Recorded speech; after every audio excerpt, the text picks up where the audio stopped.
We are in Yaakov, and we are learning the Gemara Shabbos 32a3. It says, Tana Rabbanan, where it says a brighter elaborates on the theme set forth in our Mishnah. So Tana Rabbanan, the rabbis taught in Braita, Al Shlosh Averot Nashim Meito L'Yodod. For three, again, it's mirroring the Mishnah we have. For three transgressions, women die while giving birth. And he comments that the three transgressions referred to are the same ones enumerated by the Mishnah, namely carelessness in observing the Nida laws, Challah laws, and the kindling the Shabbat lights. So Rabbi Elazar says, Nashim Meitot Yiladot, for these transgressions, women die young, not in childbirth, but in young. They do not necessarily die during childbirth, they simply die at a young age. Rav Acha says, Ba'avon shemechabsot soat b'neihem b'Shabbat. Women can die young for the sin of washing their children's excrement from the clothes on the Shabbat. Okay, so Rashi explains, even though washing dirt off a child's clothes has the appearance of a trivial act, it is in fact a bona fide violation of the Sabbath, prohibited under the malacha of libun, literally whitening. Bleaching, whitening? Whitening, bleaching. Making clean. You're not allowed to wash on Shabbat because it was one of the forbidden acts in the Mishkan to whiten, to make the clothes, to clean the clothes, to make them whiter, to dying. That's what it'd be. Yeah. So does that mean this is washing, like putting it through the wash cycle, or just like wiping something off your shoulder? Say it again, please. Wiping something off your shoulder or something like that. Going like this is not a problem. You have soup on your shirt. Yeah, you're not supposed to do that. Off, soup, you're not allowed. No. If you have soup on your shoulder, you're eating horribly. Okay. I'm just saying. Yes. If you would get, the best thing is when you're drinking wine and it dribbles down. Guess what? Get a new shirt. Right. Yeah, and you can't to update this. Well, I'm going to be careful with this one, but I think I'm right. To update this, let's say you spill something on your shirt today. We have what's called spray and wash. Right. You spray wiper it. Things, whatever. Right. What? Little wiper things too. No. It's a spray. You spray. It's called spray and wash. So if you put that on the stain, then when you wash it, it'll come out easier. Okay? So I'm pretty sure that one is not allowed to use spray and wash to pre-spotting. It's called pre-spotting. Pre-spotting. Yeah. That's what it's called, pre-spotting. Before the wash cycle. So if you would spray it, you have to, either if you ruin the shirt, consider that something. I'm pretty sure you cannot use spray and wash. Okay? But that would be the same sort of principle, because I'm showing more concern. The principle is I'm showing more concern for my clothing than God's Sabbath. God told me not to do certain things. I'm not allowed to do it. Leave me alone. So if I was a klutz and I spilled it, by the way, let's understand something. If I spilled it, it means that I was supposed. If you want to get into philosophy, that I was supposed to. That was some sort of kapara for me that I spilled it. So fine. So I should throw the kapara away. So and then the odds are today, certainly when we bleach things, it comes out. If you do everything after Shabbos, but if you take care of it on Shabbos, that's when Rav Ach was saying, even for something like that, you can die young. Right. So, but in the case of those are all liquids which go into the shirt and you can't wipe away without actually putting it through the washing. What about something solid like a chunk or a soup or something? If you get it on your pants, if you get it on your shirt somehow. Again, if you're going to, wiping it off your stuff, that's not the problem. Actually, when you wipe it off, you can make yourself dirtier. Just you know. Right. Yeah. You're going to make yourself dirtier, but you're obviously not going to walk around with chunks on your right. So it falls off anyway. But you're obviously not going to walk around with that. So of course, if it's burning you, you're going to like that. What I'm saying is when the remnants that's left over on it, you can't start cleaning. Right. So that's what I say. If you spill soup all over yourself, first of all, you're going to burn yourself. But that's not a good situation. But if the example would be if there's snow on you or something, or if you walked in the rain, you got soaked. What do you do with those clothes? You can't wring them out. You can't hang them up to dry. You can't do a whole bunch of things, and unless it's a normal thing. But you couldn't stand by the fire to warm up because then you're drying your clothes. All these laws that we have to keep remember that we would normally do on any normal basis, right? If it's a regular day, you would take off the clothes, you would put on, you would put the other ones by if you had a fireplace, the fireplace or the heater. We used to. I remember when after sledding, Yeah. okay, you would take off all of your. You ever go sledding? Good. So then you know what I'm talking about. Everybody else, it seems, gone sledding here. So when you go sledding, you usually get soaked from the snow, right? You had a lot of fun, but you're just totally drenched. All your clothes are drenched. And when you would bring them into the house, your mother would, or whoever was in charge of the house, in my case, it was my mother, she would yell, "Get that stuff off now! Don't trip all over the floor." Okay, fine. So what are you going to do? So to put it into the bathroom, it would take 3 years. It would take till the summer to dry that up. Okay, so I'm going to drive. He's looking at me. He's taking it seriously. It would take a long time. In other words, in a normal heat, normal 70-degree house is not going to dry up fast. Dripping and all that. It's dripping. Yeah. It'll be there for a long time. So we would bring it to the boiler room. The boiler room boilers are constantly going. It's hot down there. You would walk down there. You would, whoa, okay, put it in there. 24 hours later, you take everything else, go back on the slopes and get soaked again. Put it back. Remember that? That's what you do. Always put it in the boiler room.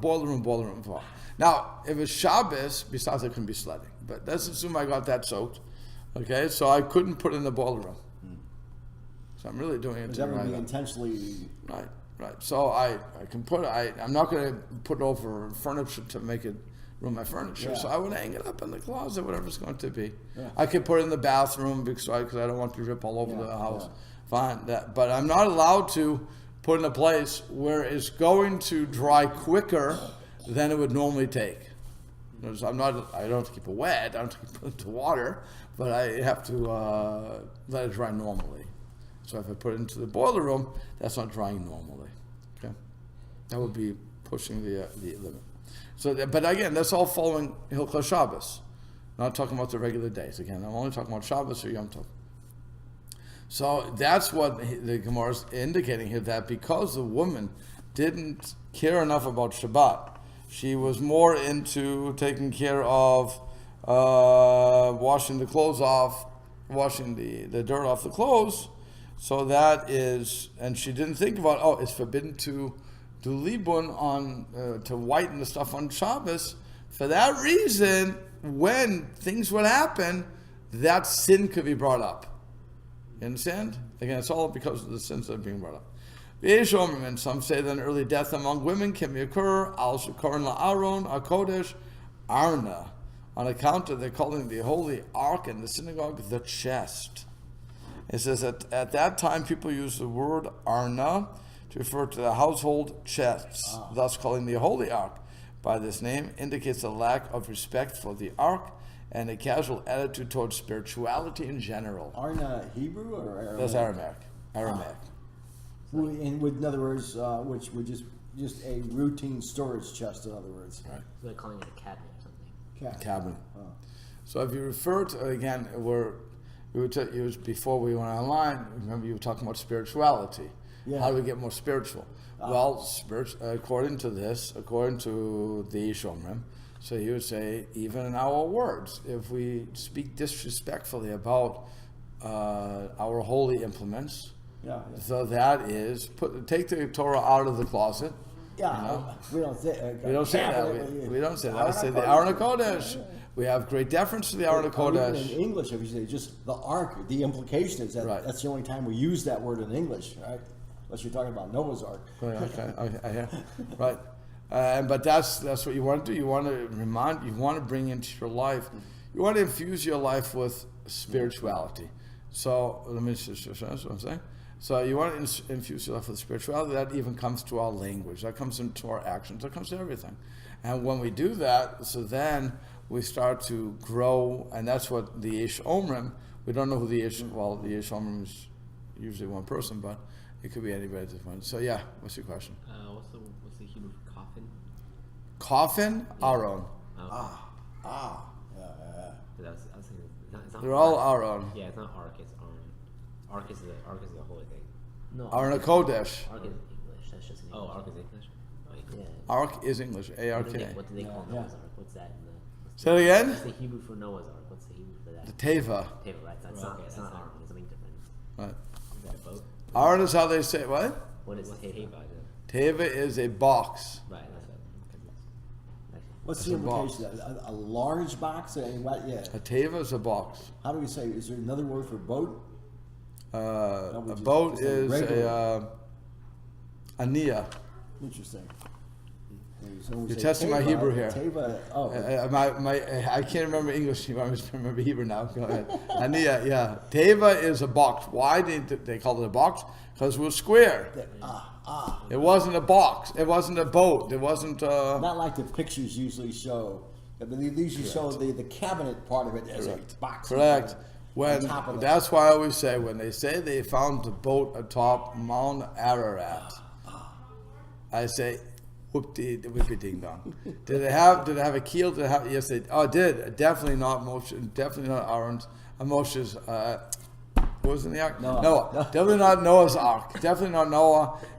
Why it's up there, I have no idea. I don't know why you found a piece of boat up there. I don't know. I remember then it seems like they got into the carbon dating and said it wasn't as old as they thought it was. It was like 1,200 years old, something like that. Yeah, how they got a boat up there, I don't know. Maybe someone's dragging it. I have no idea. Maybe it was a flood someday. Who knows what and it's to give a multiple. It wasn't like you say. It wasn't Noah's Teva. That's all I know.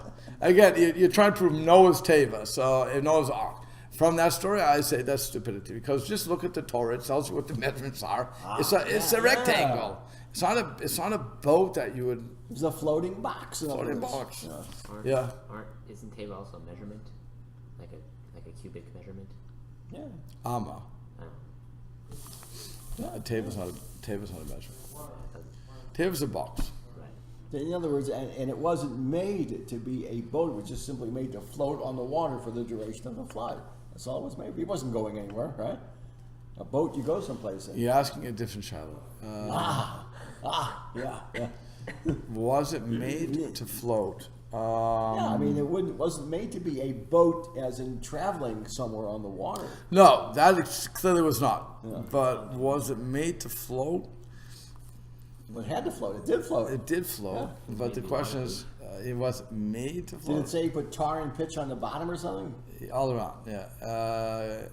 Again, it would float, but he didn't. He made it to keep them alive. Yeah. So it would. He had to keep the water out, in other words. Right. So that's why they waterproofed it. Yeah. But it was very heavy. That's why it didn't lift off till a long time later. Sure. Yeah. So that's why. And then even when Og jumps on it, according to the Midrash, Og jumped on it, and so, and he survived that way.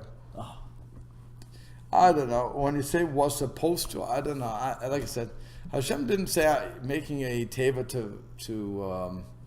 to float. Okay, he didn't say that because there was no keel, there was no steering wheel. What do you call the steering wheel? The rudder. Yeah. Okay, the rudder. There's no rudder. A watertight box would float on water, though. You'd hope. The wood is buoyant, yeah. Yeah, you would hope. Yeah. Like I said, well, you see sometimes the wood at the bottom. Huh? Sometimes when it gets waterlogged. Oh, sure. So yeah. But for the 40 days, and with the it would be a year. It would be a year. Was it a whole year before that? A whole year before the water actually received. Oh, the 40 days it was raining. Right. It was a whole year. So. Yeah. Like I said, it wasn't so easy. Okay, so that's why when you say it wasn't made to float, I don't know what's made to float. Right. Hashem didn't say make it float and make sure you can drive in a place. Put the animals in there. He didn't give directions.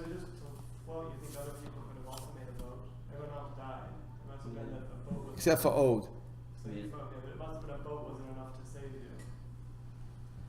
Jump on a boat and you'll be fine. Okay, so that's his. You hear what he's saying? He said if it was just a boat, people would have made boats too. Oh. And they all would have survived. Would have maybe that's why the boat is on top of Mount Ararat. They would have. Oh, we didn't make it. Okay, crash. So I don't know. Yeah. But nobody else believed that this storm was coming, right? They thought Noah was crazy. That's true. By the way, if you go with Daniel's, then you have to say that people were like here. Many people have boats. Right? So they were boat owners, so they had a boat. Oh, they have so yachts. why didn't the others So survive? those was only one boat in the whole. So then, for that, you'd have to go with the theory that the world was one. The land mass was only one land mass. People say that, right? That's the Torah. Besides science, they call that Pangea, but that's from the Torah. That there was originally one landmass. So if I'm living on the landmass, there is no reason to own a boat, because where am I going to go? River, What? river, pond. I mean, what are you going to do Those on would be it? small boats. You have a raft. Those would be small boats. You can do anything. You may make a raft. You wouldn't make a yacht to sit. You wouldn't do that. And the only reason we like to go on boats because we want to go somewhere, or fishing or this. I mean, I guess there's reason to make a boat, but we're not going to make cruisers. And we're living on the land. We're tied up. Yeah, that's a good point. Okay, so if you look at that, we weren't going anywhere, so we're not going to make cruise liners. Yeah. And today would be interesting. Today we would have the flood, which they're calling for with the ice age and this and all. Michigas entitled warm. What's it called? Climate change. I'll go with climate change. Leave it alone. That way I'm good no matter what happens. Okay. So with climate change, we're going to flood. We're going to freeze. We're going to do this. We're going to do that. Okay, fine. So with all the boats we have, we should be able to be in good shape. That's your argument. Okay. I don't know. You may be right. The bottom line is, could your boat, even if you have it, even a cruise liner, could they exist a year on the water without having a place to go to charge up?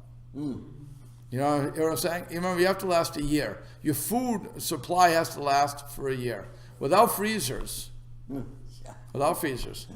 And that's really hard. So I don't think it's possible, actually. I don't know how long food would last without refrigeration.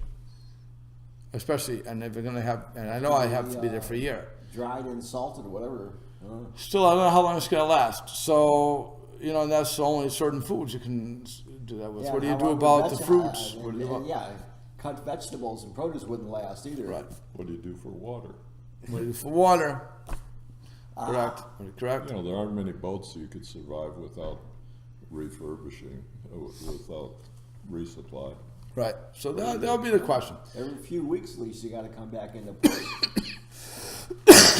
So that would be the questions you have to ask on the people with boats. Okay, so even if they had boats, and 40 years of rain, 40 days of rain is basically going to fill your boat up. And this So you constant. look at the population of the earth or of any country or any location.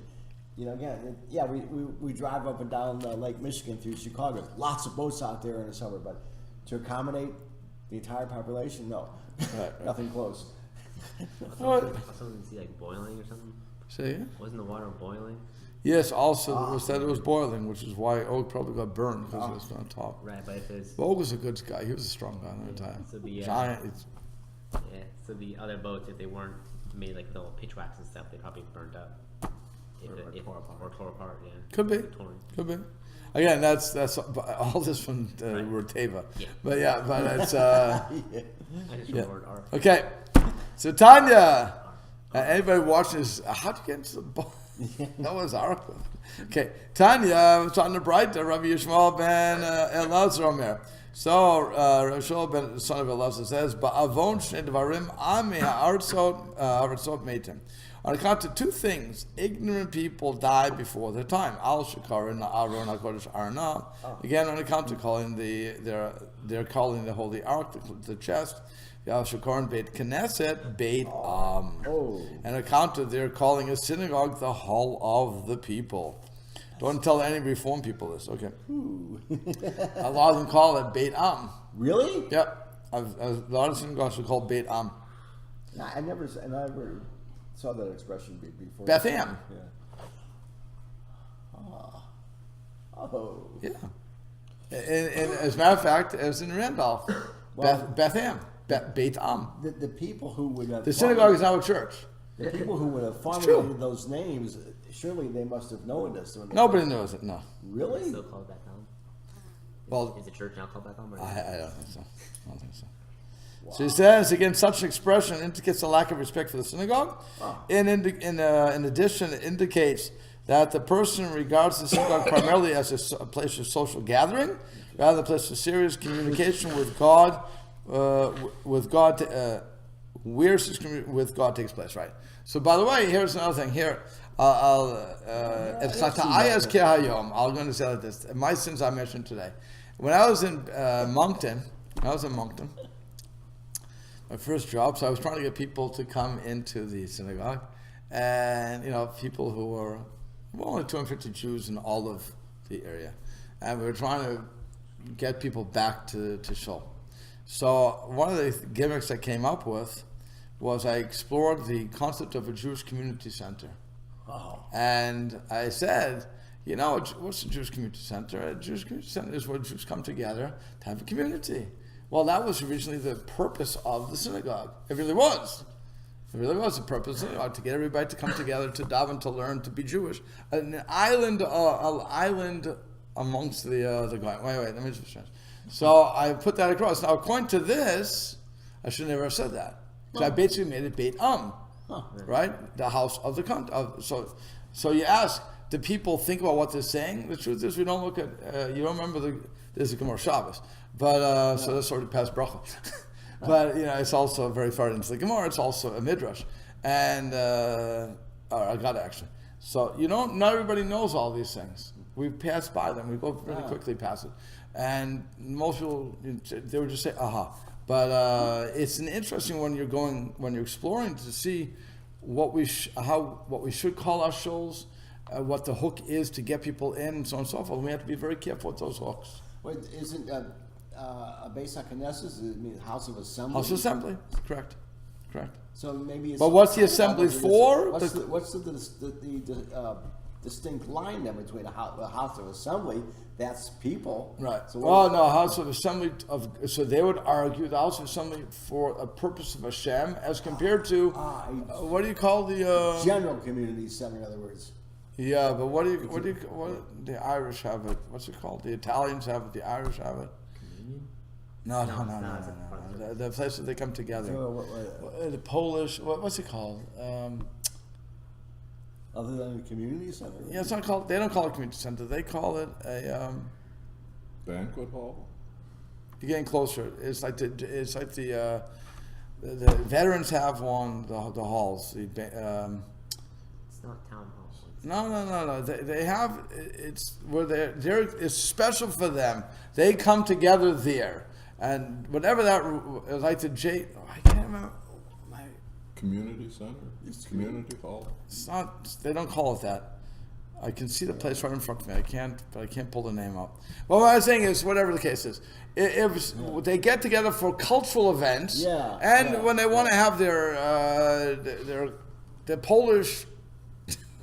I'm visualizing it in Chicago, right down the block. Cultural center? I don't think they call it that. Maybe cultural. Yeah. Cultural center. That's what would be their unique society. Right. So I have to. I can see the place. I just can't pull out what they call it.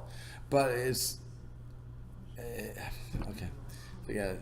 One day I'll remember this, and when I finish up, when I'm off air, I'll remember it.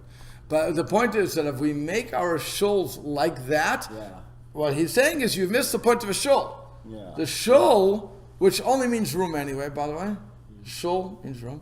Okay, but the concept of the Beit Knesset shul is supposed to be a place that we are communing with God, and that's why when it comes to a Beit Knesset, we're not allowed to eat, we're not allowed to sleep, we're not allowed to kiss our kids, we're not allowed to do anything. That's the specific reason of the assembly per se. Correct. That's why when it comes to a base madrash, which is what this would be more considered, so somebody can eat and drink and sleep because they're learning Torah.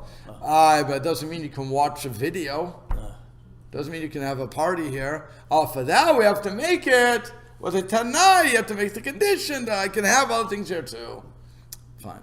But that's because I'm always going on there. We didn't have enough money. It wasn't enough money to build different halls for everything. So we made Al Tanai, we did all these conditions. But the bottom line is, when I'm talking about a place, I shouldn't misname it. Shouldn't call it the community center. I shouldn't, because that indicates a pool and all these things. And by the way, I'll tell you how this came up in Moncton. A guy came into the show. A guy came to the show. What's that? You said that indicates a pool, like a pool in boats, a pool, no, a pool, Okay, swimming pool. Right, swimming Okay. pool. So when a guy was in Moncton, when I was in Moncton, so the guy comes into the show. He didn't put a kippah on. And we were down. He wasn't in the show. It wasn't the show part. He was downstairs in the social hall. And I said to him, Raviet, where's the kippah? He said, no, Rabbi, you said it was a community center. Oh. Community center, you don't ask questions. Ooh. I said, no, I wanted to argue, and I said, you got me. You got me. Can't argue on that. Your logic is impeccable. You're still wrong, but you know. And I was single. I could do anything. It was no big deal for me to leave. I had no family that I had to worry about losing a job for. But I said to him, you know, you're right. But I'm trying to make a point that you should all come here, not that you should be a goy here. Yeah. Boy. So, He didn't appreciate that. not really. What was But again, I didn't. I was single, and Yeah, it right. happened. so, oh no, that was I was also skinnier. long time ago. Right, long, Previous century. Previous century, right? Yeah, there you go. That's the line. What was it? Oh no, right. It should be centered around the Torah. Yes, Torah center. right. There you go. That's right. Miracles of Torah. But that's really what's going on here. So when you have a Beit Am, which again is what many. By the way, Beit Am was the conservative show. I have Beth seen Am. it, since you brought that, mentioned it. Yeah, I have seen that name before, Beth Am. Yeah. I've seen that in different cities. Yeah. Right. You have a whole bunch of names that are trying to indicate that we want people to come. They're very sweet names, but the problem is that Rabbi Shmuel is seeing this as a negative thing because we're taking the focus away from God. Okay, fine. What you were just saying, do they ever use the expression Beit Torah? Ah.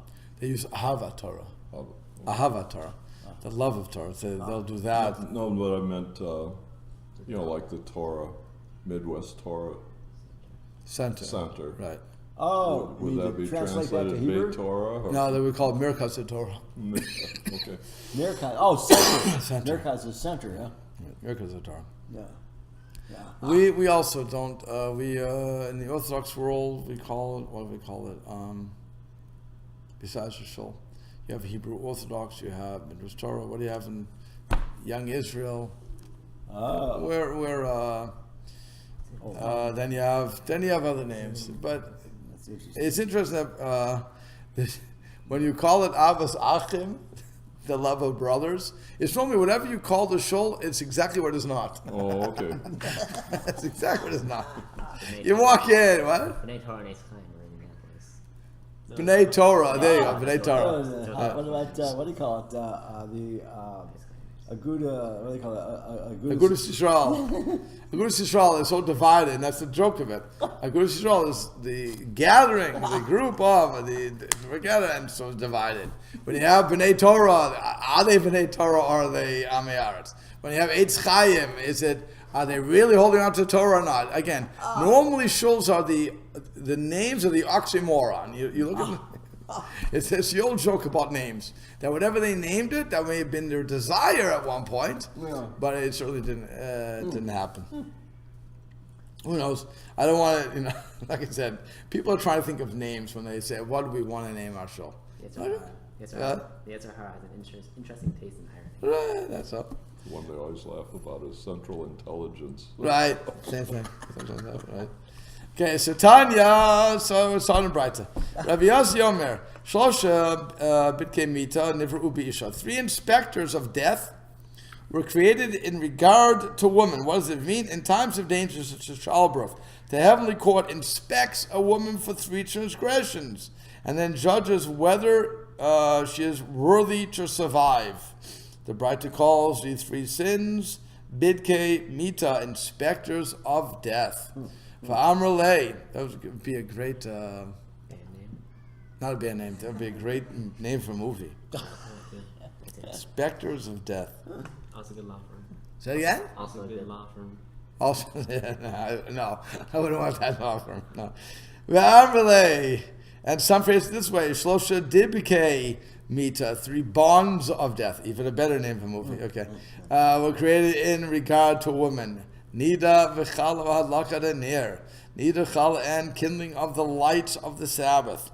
She says the second Tana refers to these as bonds of death, namely factors that cause death to bond or attach itself to a person before its time, his time. So the Gemara comments, Chada, Rabbi Elazar, one of these Tanaim of course was Rabbi Elazar, Chada Rabbanan, and the other one goes like the sages. It says, Satan, who calls the sins the bonds of death, sins that bring death near before one's time, conforms to the view of Rabbi Elazar, who stated above that these sins can bring about death at an early age, but not necessarily at moments of particular danger. And the Tana who calls the sins inspectors of death, sins for which one is inspected in times of danger, conforms to the view of the sages who stated above that a woman is liable to die for these sins while in childbirth. So you have a couple of different ways to look at these things. Okay, so now again, Tanya was taught, Rabbi Shimon ben Gamliel Omer. He said, Hilchot hektish from Ma'isrod hein gufei Torah, that the laws of hektish, which are things that are made holy, that you decide I have a computer. So I say, I want this, I'm being mocked this to the, I'm making this, I'm sanctifying this for the temple use. So now what happens is I give this to the temple and I get a tax receipt. Okay? Basically what happens is people have books, they do it to the Midrash Torah Center and they get a tax receipt. That is making that book hektish, if you will. Okay? Anything we would want to make holy, we could be makdish that to Hashem, right? So you give it to the Bedek Habayit, to the people who are in charge of that collection, and they would issue you whatever, a receipt or whatever. I mean, I don't think they said no goods were received for this, as we say today, but you get that sort of thing. So that's hektish. Then you have trumot and tithes, which are the taxes. So, trumot. I'm sorry. So trumot and ma'asrot, those are the taxes. And then he says, Hein gufei Torah, are indeed among the fundamentals of Torah. V'nimsaru la'amiham, and yet their observance was handed over to the common folk. He said, as he explains, the courts do not actively enforce the observance of these precepts. Rather, each and every person, even common folk, is trusted that he has taken the necessary teruma and the tithes from his produce, such that any other person may eat from his produce on the owner's say so. But by the way, this is probably one of the biggest give-ins that the Torah can give. It's called Eid Echad Ne'eman B'Isorim, that an individual is trusted in prohibitions. In other words, I go to your house, I'm a kosher Jew, and you claim to be a kosher. I know I'm a kosher Jew. You claim to be a kosher Jew, right? So what happens is you invite me to your house. Am I allowed to eat from you without checking out your kitchen? Does your kitchen have to be under the OU? Okay? Assuming the OU is reliable. But do I have to do that? And the answer is no. I can go into, if you tell me and I have no reason to doubt you, if you tell me you're a kosher Jew and you're a Shomer Shabbat, then I can walk into your house and I can eat what you're going to give me without any reservation as to what your level of kosher is. Have a good day. Why? Because one person is believed, one witness is believed to testify about prohibitions, and you're that one witness, even though it's yourself. Okay, so that's why I can go in to a person's house, again, an Orthodox person's house who's known to be Shomer Shabbat, who's known to be kosher. And if I don't know, if I walked into town, I didn't know who anybody was, I can rely upon, if I walk into the Orthodox synagogue, again, I see them with a kippah, I see them with Talsim Tefillin, and so on and so forth, I can assume that they are indeed kosher, and I can go in and eat. All that Yeah. is because this is given over to the everybody. Yeah. Yeah, I heard it said a long time ago that, concerning a person's level of observance, and as they're becoming, let's say, Baal Tshuva, the first thing they do is they're going to drop in on the local synagogue. They're going to start coming on Shabbos.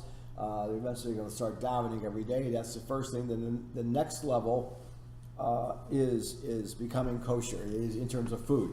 And then the last step is becoming Shomer Shabbos. So so what you're saying, if they're Shomer Shabbos, then certainly they've gone through that step of strictly kosher kitchen. But the question is, how can you trust them? Because that's how it works. So when I walk into a person's house, I'm not under obligation to walk through their kitchen to see what they have, what they don't have, and that's why if somebody has a questionable hashgacha, by the way, again I don't want to pick anything because it's on the air. Yeah. So, but if you have some that I personally don't accept, well, I don't have to worry about that. If I know that you're serving it, then I shouldn't eat it. It's clear I shouldn't eat it because that's something else. But I don't have to make a point to you about it and so on and so forth. Maybe I should. I mean, but I'm going to assume that if you have that hashgacha, that you asked your rabbi.